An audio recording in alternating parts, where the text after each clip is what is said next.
5 বছর পরে এসেছি মাসির বাড়ি, তাই তো বলো কি?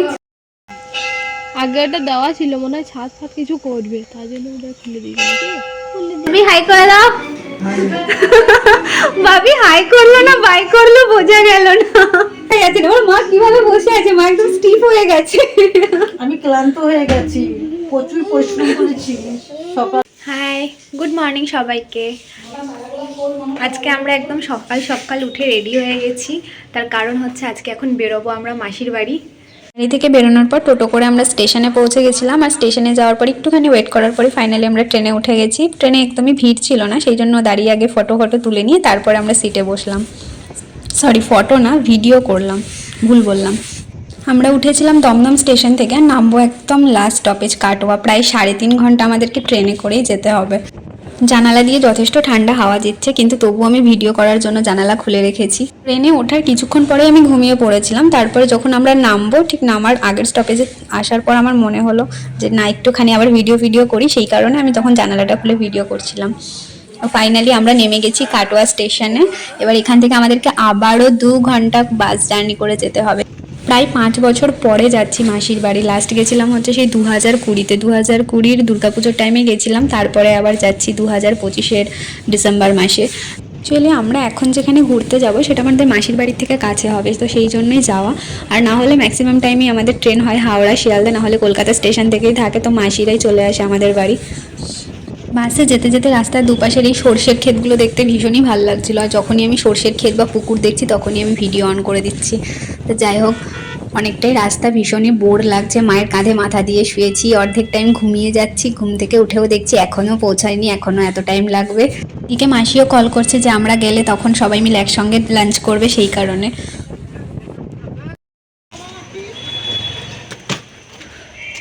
এই যে চলে এসেছি মাসির বাড়ি, 5 বছর পরে এলাম। এর 5 বছর বয়স হয়ে গেল বলো।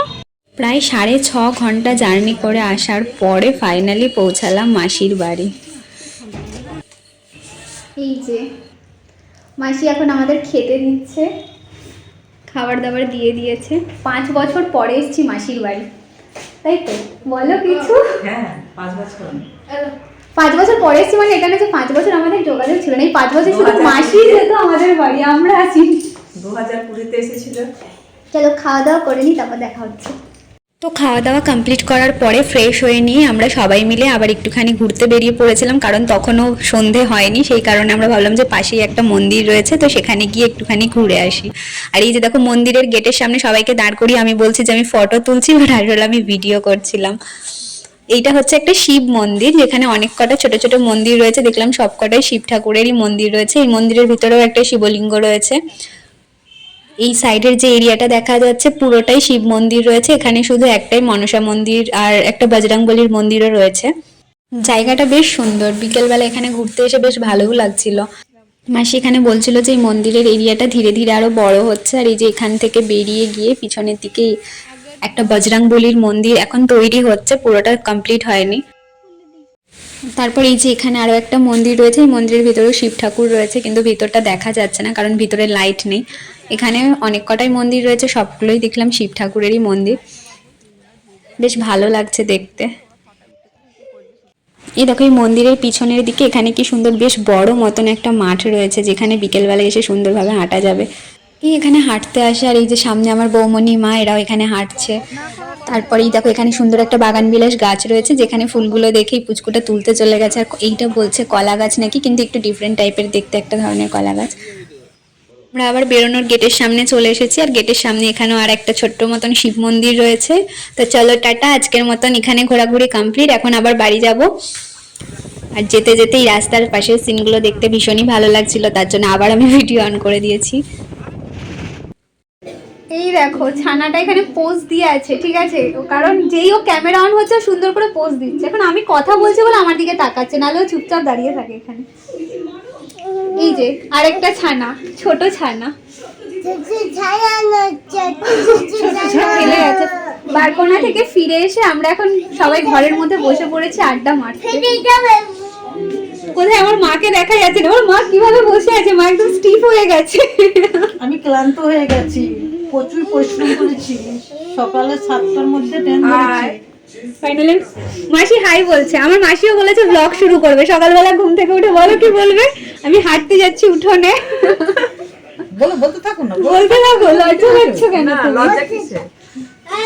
সকালে উঠবো, হাঁটবো, চলবো, সবাই হাসছে পিছনে। তোমার বৌমনি কি রান্না ঐশী, করছে জিজ্ঞাসা করো, তোমার বৌমনি এটা হচ্ছে বড় ছানা নাম্বার 1, এই যে তার পাশে হচ্ছে নাম্বার 2 মেজো ছানা, বাহ!